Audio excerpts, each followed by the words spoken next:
Olá, voltamos às nossas conversas. Já falamos do paciente, falamos do acompanhante, não precisamos falar do cachorro nem do papagaio, eles não precisam vir à consulta, a menos que a consulta seja com veterinário. No caso, é preciso acompanhante falar muito que cachorro e papagaio, pelo menos cachorro não fala e papagaio só fala o que decorou.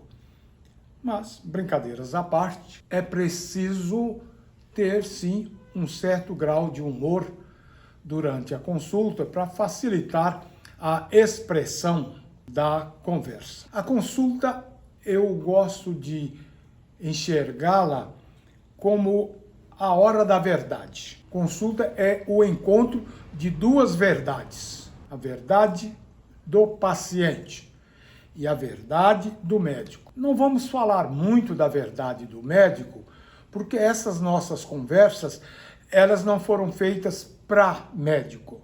Já tive oportunidade de dar aula em faculdade de medicina e esse é o momento que se fala ao médico.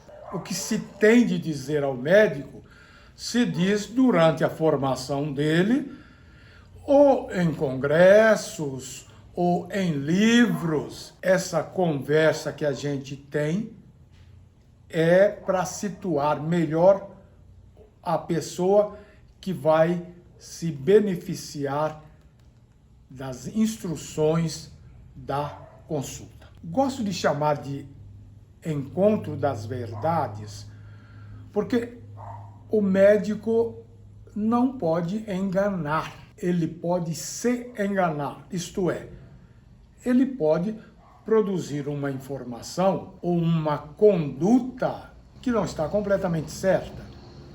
Porque como uma pessoa humana e como qualquer profissão, qualquer profissional, o médico é sujeito a erro também. Assim como o eletricista pode errar, dar um curto-circuito, o pedreiro pode errar, dar um racha na parede. Da mesma forma, o médico também erra. É impossível nunca errar. É mentira quem diz que nunca erra. Então, o usuário, chamado de paciente, ele tem que esperar o melhor, mas imaginar que é possível que aconteça erro. Fora disso, deixa de ser verdade, passa a ser mentira, falsidade. A verdade do paciente, essa tem que ser a pura verdade, porque a verdade do médico pode estar contaminada por ignorância, por desinformação. Mas a verdade do paciente, ela foi depurada, ela foi qualificada, ela foi preparada para ser levada ao médico. A verdade, por definição, é a exclusão da mentira. Ou seja, não adianta forçar a barra para atingir outra coisa. Por exemplo, a pessoa tem uma dor no baixo ventre e ela tem uma noção, por exemplo, de dor de apendicite e dor de um problema no ovário. Ora, se ela tentar fazer um meio termo abordando questões de uma e da outra doença, ela pode confundir o diagnóstico. Então, a queixa tem que ser específica. Ela não pode tentar manipular, ganhar tempo ou até dinheiro para fazer uma só consulta. O que eu estou dizendo? Quem trata dor de ovário é ginecologista. Quem trata dor de apendicite, em última análise, é cirurgião. Então, infelizmente, não é válida a consulta de duplo sentido. O paciente tem que ter esse cuidado, essa sinceridade, essa franqueza, essa especificidade. Um outro exemplo é aquele paciente que sente uma dor no epigástrio conhecido popularmente como boca do estômago, e ele pensa, pode ser uma hérnia no umbigo, pode ser uma gastrite, pode ser uma úlcera, o que pode ser? Então eu vou dar sintomas que eu conheço, que eu já conheço de conversa com outras pessoas, eu vou dar sintomas das duas. Por exemplo, quando eu como, aumenta a dor. Ora, essa queixa, ela é válida para quem tem problemas de estômago, de duodeno, dependendo da comida, e até de vesícula. Mas é difícil com uma pessoa que tem uma hérnia de umbigo, a dor vai aparecer só por isso. Mas, de qualquer jeito, ele tenta fazer um meio termo. Quem sabe eu falando que a dor é assim, ele vai avaliar também o umbigo e vai procurar entender o que se passa com o estômago ou com a vesícula. Pode confundir todo mundo. Outra coisa que é importante, que não se pode fazer, não se deve fazer, é sugestionar o médico. Essa é uma questão que surge todos os dias. Doutor, eu tenho uma dor aqui debaixo da costela que eu penso que pode ser do estômago ou da vesícula. Será que pode ser também um cálculo de rim? Ora, você expõe 3 causas de dor aqui do lado direito, nessa região logo debaixo do arco da costela, que a gente chama de hipocôndrio direito. É verdade que doença da vesícula dói nesse lugar. É verdade que úlcera do duodeno dói nesse lugar. E como o rim direito está logo abaixo do fígado, é possível também. Então, há que ser específico. E aí vem a parte do médico, que para melhorar essa especificidade, ele faz perguntas. Por exemplo, sua dor aumenta quando você come coisa gordurosa, um requeijão, um ovo frito? Sua dor aumenta quando você toma refrigerante, quando você toma suco de fruta cítrica ou quando você toma café? Sua dor aumenta o dia que você bebe pouco, toma pouca água? As 3 perguntas que eu fiz se aplicam à doença da vesícula, a primeiro caso, a dor que aumenta com comida gordurosa, a dor que aumenta com suco, com frutas cítricas, com café, com refrigerante, diz respeito à doença do estômago e do duodeno, e a dor que depende da ingesta de água, um dia mais quente, pode agravar ou pode ser o agravamento de um problema no rim direito. Então, o médico vai te ajudar a purificar a informação. Esteja pronto para isso. Seja pronto a ajudar, porque o bem, quem vai ganhar é você. Se você enganar o médico, ele vai trabalhar dentro desse engano e pode lhe prejudicar. Diante de uma queixa vaga como essa, que a pessoa informa dados de 3 doenças e, pior do que informar, como eu disse, sugestionar o médico. Isso é frequente em ambulatórios da Previdência Social, do SUS, porque a pessoa gostaria de receber um ultrassom e uma endoscopia, por exemplo. Então, ele confundindo o médico pode acabar pedindo as 2 coisas. E talvez ele nem devesse ou não tivesse pensado em pedir nenhuma das 2. Porque se ele falou que a dor, ele sugere que tem a ver com o rim, ora, o rim é logo debaixo do fígado, porém também é para a parte posterior do corpo, para o lado da coluna. Poderia ser uma dor proveniente de uma lombalgia, de uma lombociatalgia. Frequentemente, os médicos de posto de saúde são médicos jovens que têm medo de uma má reputação e, na verdade, não têm toda a experiência que precisa ter ainda. Então, para não se ver desmoralizado ou contrariar à toa, por qualquer outro motivo, e são vários, ele pede o exame sugerido. Aí ele pede o ultrassom, e o ultrassom vem normal. E agora? O ultrassom vem normal, como é que eu vou tratar um problema de vesícula com ultrassom normal? Ou pede uma endoscopia?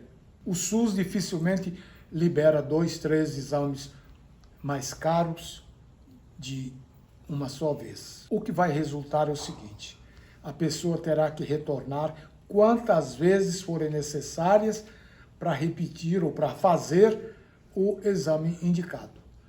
Então, é mais prático que você deixe com o médico a parte de pedir o exame. Entre outros motivos, está que a responsabilidade é dele. Ele, para agilizar o atendimento, vai conversar com quem pode ajudar a liberar mais de um exame. Olha, pedi este exame, mas com problema aqui, não deu certo. Eu poderia pedir um ultrassom de rim, eu poderia pedir ou encaminhar uma avaliação do ortopedista, porque pode ser uma dor lombar proveniente de uma lombociatalgia. Então, põe isso em mente. Não sugestionar, porque isso confunde. Passada essa primeira parte da consulta, o médico terá pedido exames complementares, sim, e possivelmente prescrito alguma medicação, algum paliativo, algum analgésico. Eu não sei direito a origem dessa dor, mas o fato é que eu devo, de imediato, ajudar com alguma coisa. Então é prescrito um remédio para dor, é prescrito algum remédio para o estômago, pode ser o caso de prescrever algum tratamento de fisioterapia. O fato é que há o famoso retorno, que é uma complementação do atendimento inicial. Esse retorno deve ser obedecido, sim, e no retorno levar os exames. Ah, mas isso é óbvio? Não é tão óbvio. Com frequência a pessoa apresenta um pretexto. Eu esqueci, não deu tempo, choveu lá em casa, meu marido doido rasgou os papéis, minha filha, uma maluca. Tá, qualquer pretexto pode justificar, pode calar a boca do médico, mas não resolve o problema. Então é melhor fazer o exame, levar o exame. Aliás, isso é válido para... Eu tenho muita dificuldade com isso. Pessoas que vão fazer exame de mama, por exemplo. O médico que pede um segundo exame de mama, ele quer fazer uma comparação com o exame anterior, é óbvio. Então, é sumamente importante levar o exame. Marido chegou bêbado em casa, tá. O nódulo de mama continua. Minha filha estava num desespero, rasgou o papel, o nódulo de mama continua. O cachorro saiu arrastando o nódulo de mama. Então, vamos solucionar o problema ao invés de criar pretexto. E se tudo for verdade, ainda não resolve o problema do nódulo de mama. Então, inclui ter um lugar para guardar o exame. Se você tem a fraqueza de esquecer, anote em algum lugar. O SUS telefona, o convênio telefona, sua consulta, seu retorno está marcado para o dia 18. Opa, um papelzinho, prende na porta da geladeira, prende no bolso, prende em qualquer lugar visível. Outra coisa, dar uma resposta sincera sobre a medicação. Seu Roberto, o remédio que eu passei melhorou? Ah, doutor, não valeu nada. Pode ser verdade, mas muitas vezes a gente depara com pessoas que estão fazendo assim na intenção de tirar mais. Aí o médico, ao invés de complementar a medicação, muda de remédio. Havia uma suspeita de dor nas costas. Foi passado um simples analgésico. Não resolveu, piorou. Aí ele passa um anti-inflamatório. Anti-inflamatório pode piorar a situação do estômago, anti-inflamatório pode piorar o problema do rim. Então, procure sempre ter isso em mente. A consulta é a hora da verdade. A minha verdade levo eu. Você está tomando o remédio direitinho? Foi passado para você, por exemplo, cefalosporina de 6 em 6 horas. Cefalexina, melhor. Uma cefalexina de 6 em 6 horas. Tomar um comprimido de 6 em 6 horas. Eu costumo pôr na receita 6, 12, 18 e 24 horas. Não melhorou, doutor. Não melhorou. Você está tomando de 6 em 6 horas? Tomando de 6 em 6 horas. Se for mentira, e a mentira mais frequente é o seguinte: 6, 12, 18, 24 horas, eu vou acordar meia-noite para tomar um comprimido? Eu não. Eu vou escamotear isso aí, eu vou pular para o comprimido das 6 horas, ou para a hora que eu acordar.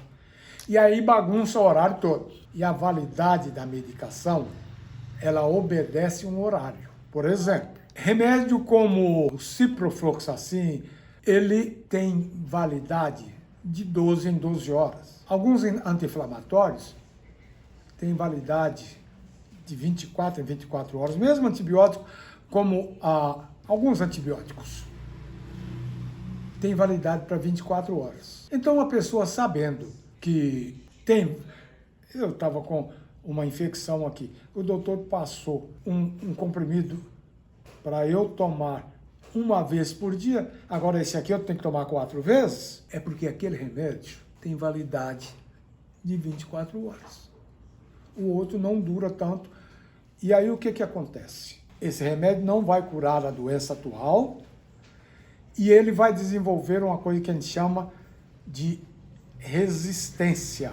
Nunca mais ele vai servir para a pessoa e todos os remédios que forem daquela mesma família também não vão servir. É a hora da verdade, falar a verdade. Ou corrige. Desculpa, eu acabei não tomando o remédio. Não deu certo. É um outro exemplo típico um remédio chamado amoxicilina. A amoxicilina, com muita frequência, se passa de 8 em 8 horas. Se ela tiver junto uma outra droga que se chama clavulanato, ela pode ser num espaço maior, de 12 em 12 horas. Então, a pessoa pode guardar o nome para amoxicilina. Amoxicilina é de 12 em 8 horas. Ou amoxicilina com clavulanato é de 12 em 12 horas. Na próxima prescrição, ele recebe a amoxicilina sem clavulanato de 8 em 8 horas, ou de 6 em 6 horas, ele toma de 12 em 12. Perde a validade. Então, é hora da verdade. Depois de falar todos esses detalhes, o inventário que eu quero deixar e insistir com frequência. É claro que você não vai lembrar qual é o remédio que eu posso tomar uma vez por dia, qual é o remédio que eu preciso tomar 4 vezes, 8 vezes, 2 vezes. Essa é a verdade do médico, deixa com ele. A sua verdade é tomar do jeito certo para ficar bom, para ficar tranquilo.